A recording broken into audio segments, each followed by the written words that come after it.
خطبات جمعہ میں ذکر چل رہا ہے اللہ خالق و مالک بقا اسی کے لیے ہے، اس کے علاوہ جو کوئی بھی ہے وہ مخلوق ہے اور مخلوق کے لیے بقا نہیں ہے۔ ہر ایک کو موت آنی ہے، یہ اللہ ذوالجلال والاکرام کا قانون ہے، اور اس قانون کے زمرے میں ہر ایک آیا ہے اور ہر ایک نے آنا ہے، حتیٰ کہ کائنات میں اللہ کے بعد سب سے افضل و اعلی ہستی ہمارے پیارے نبی سیدنا محمد کریم صلی اللہ علیہ وآلہ وسلم بھی اللہ تعالیٰ کے اس قانون کے زمرے میں آئے۔ اللہ تعالیٰ نے آپ کو پیدا کیا اور سارے مسلمان اس کو تسلیم کرتے ہیں، اسی لیے آپ کی ولادت با سعادت کا تذکرہ ہوتا ہے، میلاد کی محفلیں ہوتی ہیں، باوجود اس کے کہ دوسری طرف یہ نقطہ نظر اور عقیدہ بھی ہے اس کے ساتھ کہ آپ اللہ کے نور میں سے نور ہیں۔ الحمدللہ ہم اس بات کو بیان کر چکے ہیں، اگر آپ اللہ کے نور میں سے نور ہوتے تو ولادت با سعادت کا مقصد ہی کیا ہے؟ پھر تو آپ بھی ابتدا اور انتہا، ولادت اور وفات، پھر اسی طرح سے زندگی گزارنا اور دنیا سے تشریف لے جانا، ان ساری پابندیوں سے بالا تر ہوتے، لیکن ایسا نہیں ہے۔ ایک مسلمان جب کلمہ پڑھتا ہے تو اس میں باقاعدہ اس بات کا اپنی زبان سے اقرار کرتا ہے، جہاں یہ کہتا ہے اشہد ان لا الہ الا اللہ وحدہ لا شریک لہ، وہیں یہ کہتا ہے واشہد ان محمدا عبدہ ورسولہ۔ آئیے آپ جتنے تشریف فرما ہیں سامعین اور سامعات، کوئی بندہ و بشر، کوئی مرد عورت اگر یہ کلمہ پڑھ لے کہ میں تو محبت رسول سے سرشار ہوں اور عشق رسول میں میں بالکل فنا ہو چکا ہوں، بھئی میں تو پڑھوں گا وَأَشْهَدُ أَنَّ مُحَمَّدًا نُورُهُ وَرَسُولُهُ، آپ اس کا کلمہ قبول کریں گے؟ بالکل بھی نہیں۔ اللہ تعالیٰ نے واضح کر دیا قرآن پاک میں، محمد مصطفیٰ صلی اللہ علیہ وسلم ایک مرد ہیں، ایک انسان ہیں، بشر ہیں، اور انسانیت اور ہم بشر جو ہیں ان کے لیے اعزاز کی بات ہی یہ ہے کہ ان میں اللہ ذوالجلال والاکرام نے محمد مصطفیٰ صلی اللہ علیہ وسلم جیسا رسول پیدا کیا ہے۔ آپ بھی بہرحال اس دنیا سے تشریف لے گئے اور ان باتوں کا تذکرہ قرآن پاک اور بعض احادیث سے میں کر چکا ہوں کہ یہ کتنا اتھینٹک معاملہ ہے، بہت مستند بات ہے۔ قرآن پاک کے واضح دلائل احادیث مبارکہ اس پر گواہ ہیں۔ اللہ تعالیٰ نے قرآن پاک میں یہی عقیدہ دیا، رسول پاک نے اپنی امت کو یہ سبق بتا دیا، میں نے بھی دنیا سے ایک دن چلے جانا ہے۔ کتنی احادیث اس پر گواہ ہیں۔ صحابہ کرام کا بھی یہی عقیدہ تھا کہ محمد مصطفیٰ صلی اللہ علیہ وسلم نے اپنی زندگی گزاری اور اس دنیا سے تشریف لے گئے۔ اگر آپ کسی چھوٹے سے بچے سے بھی پوچھیں کہ ہمارے پیارے نبی صلی اللہ علیہ وسلم کی عمر مبارک کتنی تھی، کیا جواب ملتا ہے؟ کتنی تھی؟ 63 سال۔ بھئی جب آپ گئے نہیں، فوت ہی نہیں ہوئے، پھر 63 سال کہنے کی کیا ضرورت ہے؟ پھر تو یہ کہنا چاہیے جب سے آپ پیدا ہوئے آج تک آپ زندہ ہی زندہ ہیں۔ آپ کی عمر تو تقریباً کو 1500 سال ہونے کو ہے، لیکن کوئی مسلمان نہیں کہتا۔ مسلمانوں کا بچہ اس بات سے آگاہ ہے، آپ کی عمر مبارک تھی 63 سال۔ مدینہ منورہ ہے، 29 صفر ہے، سن 11 ہجری ہے، اور سوموار کا دن ہے۔ نبی پاک صلی اللہ علیہ وآلہ وسلم ایک جنازے میں تشریف لے گئے، شرکت کی، واپس آ رہے تھے کہ آپ کے سر میں درد شروع ہو گیا، اور اتنا شدت والا درد کہ آپ نے اپنے سر مبارک پر پٹی باندھ لی، ساتھ میں بخار ہو گیا، اور آپ یہ بتایا کرتے تھے میرے صحابہ تمہارے 2 افراد کے برابر مجھے تکلیف آتی ہے. جتنا تم میں سے 2 بندوں کو بخار ہوتا نا اتنا مجھے اکیلے کو ہوتا ہے. پھر اجر و ثواب بھی اللہ نے اتنا زیادہ ہی رکھا ہوتا ہے. اس سے پہلے آثار میں کچھ بتا چکا ہوں آپ کو. چند دن پہلے آپ 29 سفر سے آدھی رات میں اٹھے, اپنے بستر سے اٹھے اور اٹھ کر چلے گئے بقیع قبرستان, اور وہاں پر جا کر آپ نے السلام علیکم یا اہل المقابر, اے قبروں والو تمہیں سلام ہو. پھر آپ علیہ الصلوۃ والسلام نے ان سے کہا جس حالت میں تم ہو وہ جو زندہ لوگ ہیں ان سے کہیں بہتر ہے. اور احادیث بھی بتاتی ہیں آپ کا زمانہ سب سے بہترین زمانہ, پھر بعد میں صحابہ کا. پھر جیسے جیسے وقت گزرتا چلا جائے گا نا, قیامت کا قرب ہوگا, ویسے ویسے حالات بدلیں گے, لوگ برائی کی طرف چلیں گے, حتیٰ کہ شرار الخلق مخلوق میں سے برے لوگوں پر قیامت واقع ہوگی. تو آپ نے کہا جو پہلے چلے گئے وہ سکون میں ہیں. پھر آپ علیہ الصلوۃ والسلام نے ان سے کہا ہم بھی یقیناً تمہارے ساتھ جلد ملنے والے ہیں. یہ آثار تھی کہ آپ علیہ الصلوۃ والسلام بس اب اس دنیا سے جانے والے ہیں. تو آپ علیہ الصلوۃ والسلام واپس آئے. بخار نے شدت اختیار کی, اس قدر شدت اختیار کی کہ آپ کے سر مبارک پر جو پٹی بندھی ہوئی تھی نا اس کے اوپر سے بخار کی تبش محسوس ہو رہی تھی. ایک روز صبح کے ایسا آیا, آپ نے فرمایا مختلف کنووں کا پانی 7 مشکیزیں مجھ پر بہاؤ. پانی لایا گیا, آپ پر بہایا گیا, اور اتنا بہایا گیا حتیٰ کہ آپ نے فرمایا بس بس بس کرو. اتنا پانی بہایا گیا. اب اللہ کے نبی صلی اللہ علیہ وآلہ وسلم بیماری سے دوچار, اور بخار کی شدت اور مرض کی یہ حالت, اور آپ علیہ الصلوۃ والسلام اس دوران اپنی ازواج مطہرات کو اعتماد میں لے رہے ہیں اور پوچھ رہے ہیں این انا غدن, کل میں کہاں پر ہوں گا. اور عقل مند کے لیے اشارہ ہی کافی ہوتا ہے.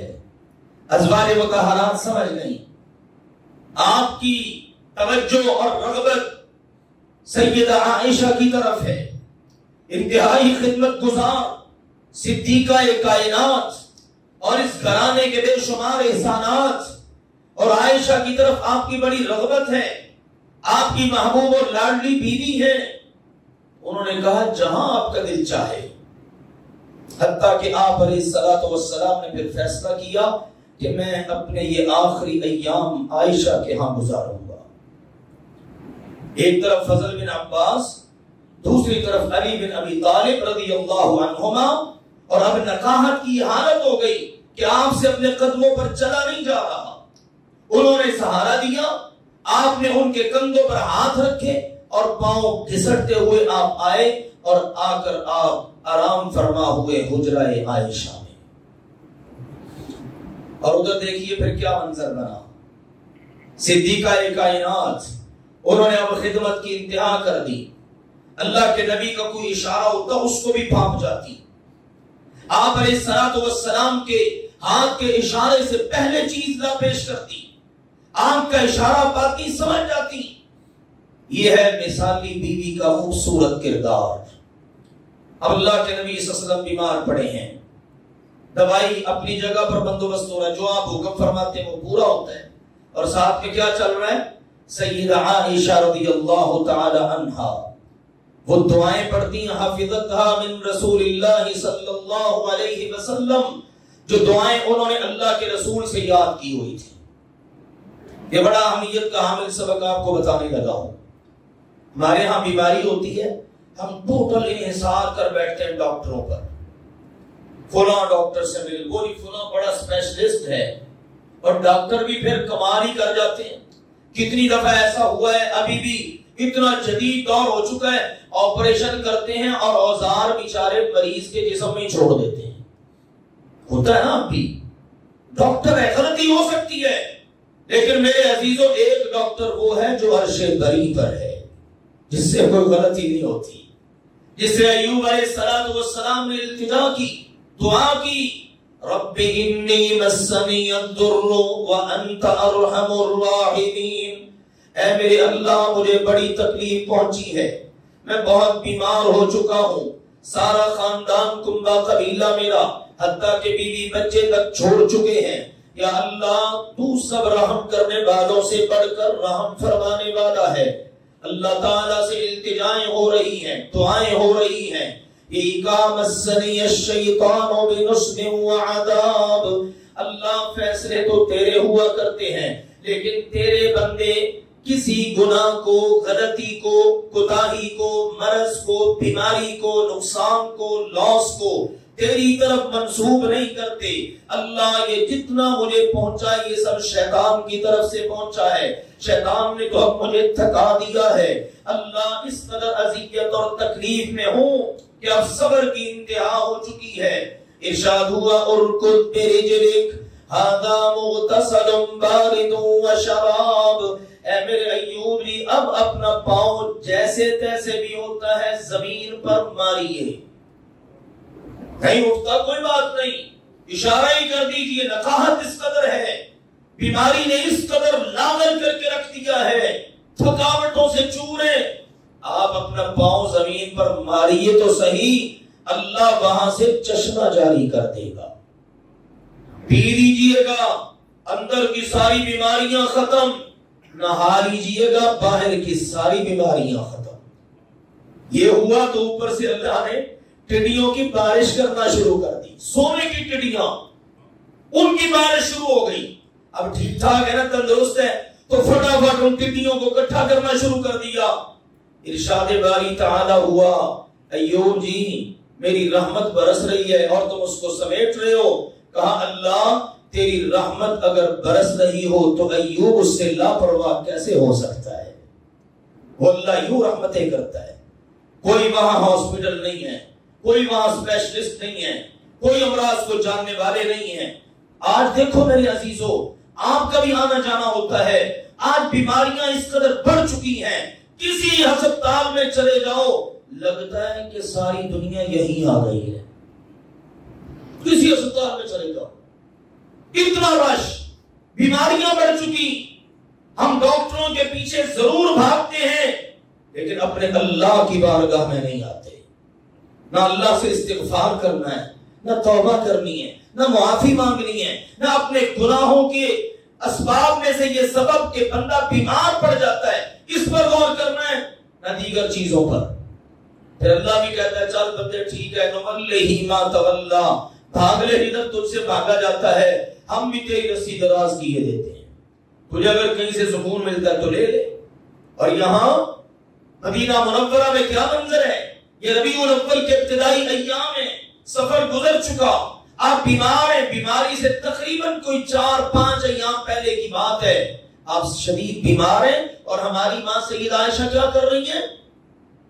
اللہ کے نبی صلی اللہ علیہ وسلم پر دعائیں پڑھ رہی ہیں۔ سیکھی کس سے؟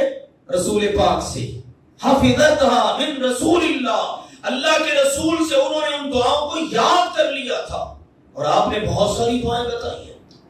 بیمار ہے بندہ، اس کے جسم پر ہاتھ پھیرو اور ساتھ پڑھو، اذهب البأس رب الناس واشف انت الشافی لا شفاء الا شفاؤک شفاء لا یغادر سقما، اے سارے انسانوں کے رب اس تکلیف کو دور کر دے، اللہ تیرے علاوہ دنیا میں کوئی ہے ہی نہیں جو شفا دے سکے۔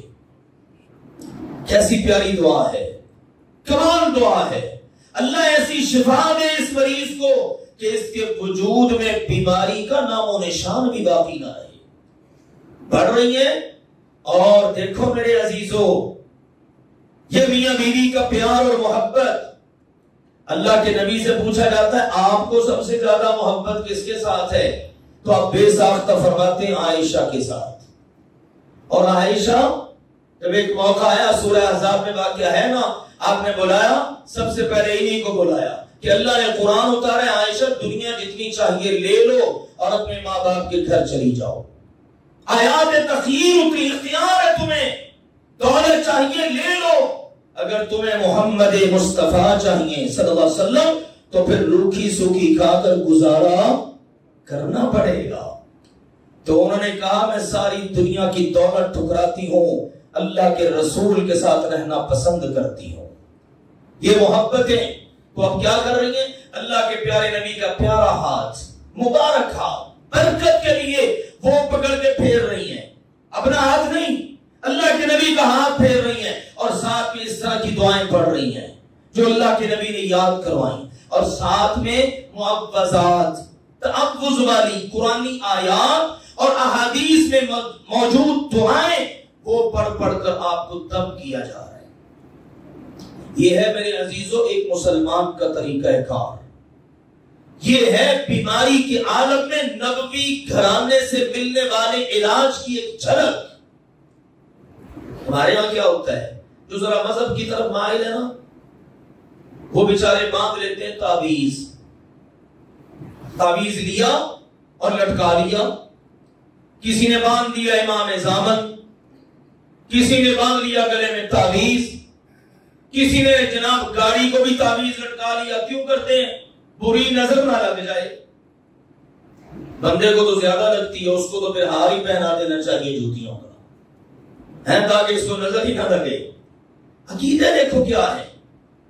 نہ میرے عزیزوں، پڑھیے، صبح و شام کے اذکار کیجئے، 5 وقت نماز پڑھیے، باوضو رہیے. ہر نماز کے بعد جب آپ آیت الکرسی پڑھیں گے اور آخری تینوں سورتیں پڑھیں گے، دیگر اذکار کریں گے، قرآن کی تلاوت ہوگی، تو یہ شر اللہ کے فضل سے آپ کے قریب بھی نہیں آئے گا. اور اگر اللہ کی طرف سے مقدر میں ہو بھی نہ، کبھی کوئی بیماری، کبھی کوئی تکلیف، تو یہ مسنون عمل کیا کریں، مسنون عمل کیا کریں. بعض لوگ ہیں وہ دم درود کروانے کے لیے جناب ہر جگہ کا چکر لگا لیتے ہیں.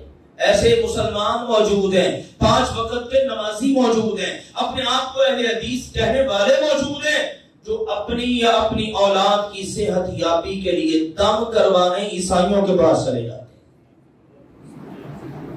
کیا خیر ملے گی؟ جن کا ہمارے نبی پر ظالم و ایمان نہیں، ان سے ہمیں شفا ملے گی. اپنے پاس ساری دولت موجود ہے، لیکن مصیبت یہ ہے قرآن کھولنا نصیب نہیں ہوتا، نبی کی اداؤں کا پتہ ہی نہیں ہے، ہمارے نبی کی تعلیمات کیا ہیں اس موقع کی، اور چل رہے ہیں. دوائی لیجئے، سنت ہے، حکم رسول ہے، دوائی لینی چاہیے، اسباب اختیار کرنے چاہیے، لیکن ان پر توکل نہیں کرنا، بھروسہ نہیں. توکل بھروسہ اللہ پر کرنا ہے. دوائی کھانے سے بھی پہلے اللہ سے کان میں لانی، اللہ یہ دوائی لینے لگا ہوں، شفا تو تو نے دینی ہے، اس میں تو کچھ بھی نہیں ہے. یہ عقیدہ، یہ اللہ سے تعلق. پھر اس موقع کی مناسبت سے دعائیں، شفا یابی کی دعائیں یہ کرنی چاہیے. تو میرے عزیزو، یہ گھر کے اندر منظر ہے اس بیماری کا جس بیماری کے عالم میں آپ اس دنیا سے تشریف لے گئے.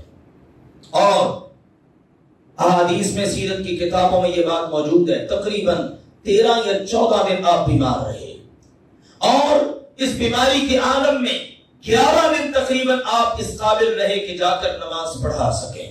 13 یا 14 دن بیمار رہنے کے بعد آپ پھر اس دنیا سے تشریف لے گئے. اس سے آگے تذکرہ انشاءاللہ اگلے جمعے کریں گے. اللہ ذوالجلال والاکرام حق بات سمجھنے عمل کرنے کی توفیق عطا فرمائے. وآخر دعوانا ان الحمدللہ رب العالمین.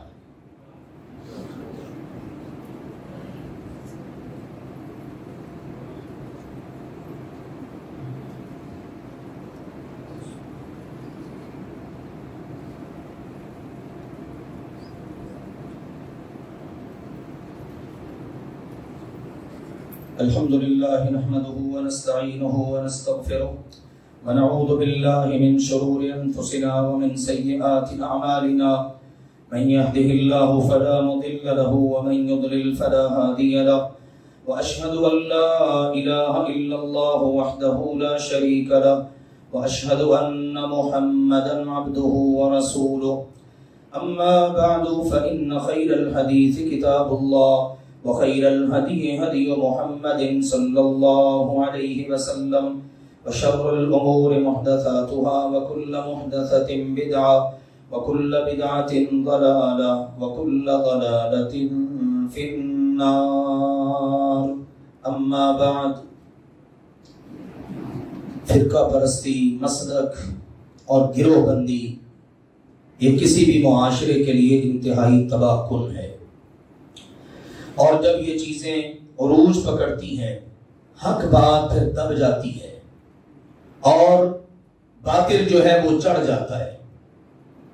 ابھی آپ دیکھ لیجئے وطن عزیز پاکستان میں اسلام کی مایاناز شخصیت، مسلمانوں کے دلوں میں بسنے والی شخصیت ڈاکٹر ذاکر نائک حافظہ اللہ تعالی تشریف لائے ہوئے ہیں، اور آپ سب کے علم میں ہے حکومت پاکستان ان کی میزبان ہے، ان کی دعوت پر وہ تشریف لائے، اور پھر کراچی، لاہور، اسلام آباد میں باقاعدہ ان کے پروگرام، ان کا اعلان، وہ سارے کا سارا ہم دیکھتے آ رہے تھے۔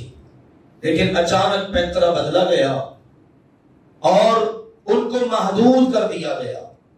مسئلہ کیا ہے؟ سیکورٹی کے مسائل ہیں، جبکہ حقیقت یہ ہے وہ بیچارے دین سے لابلد لوگ، انہوں نے ایک شور مچایا، کیونکہ اس ملک کے اندر پیر پرستی بہت ہے، پتہ ہی ہے نا آپ کو، پیر پرستی، مزار پرستی، دربار پرستی۔ ان بیچاروں کو اپنی دکانیں بند ہوتی نظر آئیں، لاکھوں لوگ آئیں گے، سنیں گے اور سوال کریں گے، اور اس اللہ کے بندے نے بغیر کسی لگی لپٹی کے حق بات بتانی ہے، صحیح جواب دینے ہیں، اور لوگوں کی کایا اللہ پلٹ دے گا۔ انہوں نے کہا نہیں یہ تو پروگرام ہونے ہی نہیں چاہیے، اور حکومت بھی بیچاری وہ مرعوب ہوتی ہے، اور اس نے کہا سیکورٹی کا بہانہ بنا کر سیکورٹی مسائل ہیں لہذا ان کو محدود کر دو۔ لیکن یاد رکھو توحید و سنت کا چراغ ایسا چراغ ہے، بند کمرے میں بھی اگر اس کو جلاؤ گے تو اپنی روشنی سے پورے ایریے کو منور کر کے رہے گا، اللہ کے فضل و کرم سے۔ الحمدللہ جس کو اللہ نے اتنا عروج دیا، جو دنیا کے کونے کونے میں پہنچا، چلو ان چیزوں پر تو بہانے بنا کر ان کو تم محدود کر سکتے ہو، لیکن ان کی دعوت جو وہ قرآن و سنت کی خالص دعوت پیش کرتے ہیں اس کو محدود نہیں کیا جا سکتا۔ بتانا یہ ہے میرے عزیزو، دیکھ لو ان مسلمانوں کی مسلک بندیوں، فرقہ بندیوں نے آج وطن عزیز پاکستان کے لوگوں کو کہاں لا کھڑا کیا ہے۔ اتنا تو ہندوستان کے ہندوؤں کو تکلیف نہیں ہوتی تھی، مودی کو تکلیف ہوتی تھی، اسی لیے تو اس نے پابندیاں لگائیں، سارے اساسے منجمد کر دیے، ان کے سارے ان کے ادارے بین کر دیے۔ اگر کوئی اس طرح اس روش پر چل رہا ہے وہ سوچ لے وہ اسلام کو فائدہ نہیں پہنچا رہا، بلکہ وہ ہندوازم، عیسائیت، یہودیت اور دیگر باطل مذاہب کو فائدہ پہنچا رہا ہے۔ لیکن انشاءاللہ اسلام تو سچا دین ہے، اس نے اپنا آپ اللہ کے فضل سے بنوا کے ہی رہنا ہے، بھلے کچھ بھی ہوتا رہے۔ آج دیکھ لو اسرائیل نے لبنان پر اٹیک کیا اور دیگر ممالک کے اوپر چھیڑ چھاڑ کر رہا ہے، غزہ وہاں اس نے بالکل بارود برسا کر اس کو راک کا ڈھیر بنا دیا ہے، لیکن وہاں کے لوگ الحمدللہ کھڑے ہیں۔ 56-57 اسلامی ممالک میں سے ایران ایک نظر آ رہا ہے لوگوں کو۔ بہرحال اندر کی باتوں سے اللہ ہی واقف ہے کہ کیا صورتحال ہے۔ اصل میں تو کھڑا ہونا چاہیے ساری امت کو، لیکن اگر کوئی اچھا اقدام کرتا ہے اس کو سراہنا چاہیے۔ بظاہر تو یہ نظر آ رہا ہے، لیکن اسرائیل کے خلاف دیکھو، اسرائیل کی پشت پر اقوام متحدہ ہے، اور اسی طرح سے امریکہ ہے، اور یہ انڈیا ہے، یہ سارے کے سارے اس کی پشت پر ہیں، اور وہ ظلم ڈھا رہا ہے، آگے سے آگے بڑھ رہا ہے۔ ڈاکٹر ذاکر نائک حفظہ اللہ تعالی نے ہی بات کی ہے، جس طرح کا ان کا اتحاد ہے اقوام متحدہ کی صورت میں، اسی طرح سے مسلمان ممالک کا بھی اتحاد ہونا چاہیے۔ ان کی بھی ایک 57-58 اسلامی ممالک کی ایک تنظیم ہو، کسی ایک ملک پر بات ہو، سارے کے سارے اس کی پشت پر آن کھڑے ہو، پھر دیکھنا کون سا گنڈا سامنے آتا ہے۔ یہ لاتوں کے بھوت ہیں، باتوں سے نہیں مانتے، اور اللہ نے ان کا علاج پہلے ہی دے دیا ہے، اور وہ ہے جہاد و قتال کی شکل کے اندر۔ وقت بہرحال بڑھتا چلا جا رہا ہے، قرب قیامت کی طرف ہے، علامات قیامت کچھ ظہور پذیر ہو چکی ہیں، کچھ کا ظہور قریب ہے۔ اللہ سے دعا کیا کریں اللہ اسلام کا غلبہ ہمیں دیکھنا نصیب کرے۔ اللہ ہمیں جس وقت عالم کفر اور عالم اسلام کی جنگ ہو، واقعتاً عالم اسلام کے ساتھ کھڑے ہونے کی اللہ ہمیں توفیق عطا فرمائے۔ اللہ ذوالجلال والاکرام اسلام کو غلبہ عطا فرمائے، سرخرو فرمائے۔ الحمدللہ اسلام کے غلبے کے لیے جہاں پر جہاد و قتال کی ضرورت، وہیں پر تعلیم و تعلم، دعوت، ان ساری چیزوں کی بھی ضرورت ہوتی ہے۔ یہ جو مدارس ہیں یہ نرسریاں ہیں الحمدللہ، یہاں سے علماء تیار ہوتے ہیں، یہاں سے قرآن کرام کی تیاری ہوتی ہے، یہاں سے مجاہدین کی تیاری ہوتی ہے۔ آپ دیکھیے وہ غالباً احمد یاسین صاحب تھے نا غزہ کے، اس تحریک کے سربراہ، انہوں نے جن بچوں کی تربیت کی، پرورش کی، آج وہی بچے اسرائیل کی آنکھوں میں آنکھیں ڈال کر کھڑے ہیں اور الحمدللہ مجاہدین کا کردار خوبصورت ادا کر رہے ہیں۔ کیا کچھ نہیں ہو چکا ان کے ساتھ، لیکن پھر بھی وہ یہ تربیت ہے جو مدارس دے رہے ہیں۔ الحمدللہ ہمارے یہاں بھی آپ کے علم میں ہے، مدرسہ قائم ہے، 2 مدرسے ہیں، جامعہ علی المرتضی، جامعہ فاطمہ الزہرا۔ یہ جو وقت ہوتا ہے نا ربیع الاول، صفر، ربیع الاول، یہ ایام ہوتے ہیں کہ اس میں مدارس کے اندر ششماہی امتحان ہوتے ہیں۔ الحمدللہ ہمارے ادارے میں بھی شعبہ کتب درس نظامی کا ششماہی امتحان ہوا۔ ابھی نماز جمعہ کے فوراً بعد انشاءاللہ تعالی ہم اس کے رزلٹ کا اعلان کریں گے۔ ہم نے جمعے کا دن رکھا تاکہ آپ سارے نمازیوں کو اس میں ہم شریک کریں۔ میری یہ آپ سب سے گزارش ہے، اللہ کے لیے جب وقت مانگا جائے نا تو آپ ضرور دیا کرو۔ کس کے لیے مانگا جائے؟ اللہ کے لیے۔ میں اپنی ذات کے لیے نہیں مانگتا، اللہ کے لیے مانگتا ہوں۔ اور جب اللہ کے لیے وقت مانگا جائے، آپ وقت دیں گے، کس کو فائدہ ہوگا؟ اللہ کو تو فائدہ کوئی نہیں نا، بھلے سارے نیک بن جائیں، اللہ کو ذرا برابر کوئی فرق نہیں پڑے گا، کوئی فائدہ نہیں۔ سارے برے بن جائیں، اللہ کا کوئی نقصان نہیں، فائدہ اپنا ہے۔ اس لیے میرے عزیزوں اللہ کے لیے وقت نکالنا کریں۔ آپ خوش قسمت ہیں، آپ کو مسجد کی سرپرستی کا موقع ملے، مدرسے کی سرپرستی کا موقع ملے، آپ کو یہ علوم نبوت پڑھنے پڑھانے والے اساتذہ طلبہ ان کی خدمت کا موقع ملے، ان کی حوصلہ افزائی کا موقع ملے، تو آپ آگے بڑھا کریں اور اس کا اجر آپ نے اللہ سے لینا ہے اور انشاءاللہ قیامت کے دن ساتھ رسول پاک کا لینا ہے۔ نسبت تو وہ ہے نا۔ تو ابھی انشاءاللہ نماز جمعہ کے فوراً بعد آپ نے تھوڑی دیر کے لیے تشریف رکھنا ہے، کوئی لمبا چوڑا پروگرام نہیں، ہم ویسے بھی کوئی پروگرام کر سکتے تھے، ہم نے انشاءاللہ بچوں کے ٹور بھی لے کر جانے ہوتے ہیں مختلف جگہوں پر، تفریحی ٹور وہاں بھی کر سکتے تھے، لیکن ہم نے کہا نہیں، اپنے سارے نمازیوں کو، جمعہ میں تشریف لانے والے حضرات کو، خواتین کو اس مبارک موقع پر ہم شریک کریں۔ یہ ہماری خوشیاں ہیں، یہ ہمارے مختلف پروگرام ہیں، یہ بچے ہیں جو ماشاءاللہ عالم بن رہے ہیں، علم حاصل کر رہے ہیں، تفسیریں پڑھتے ہیں، احادیث پڑھتے ہیں، ماشاءاللہ دیگر علوم پڑھتے ہیں۔ آج ان کا رزلٹ آپ دیکھیے، خوش ہوئیے، دعا دیجئے، اللہ ذوالجلال والاکرام ہم سب کا حامی و ناصر ہو۔ وآخر دعوانا ان الحمدللہ رب العالمین۔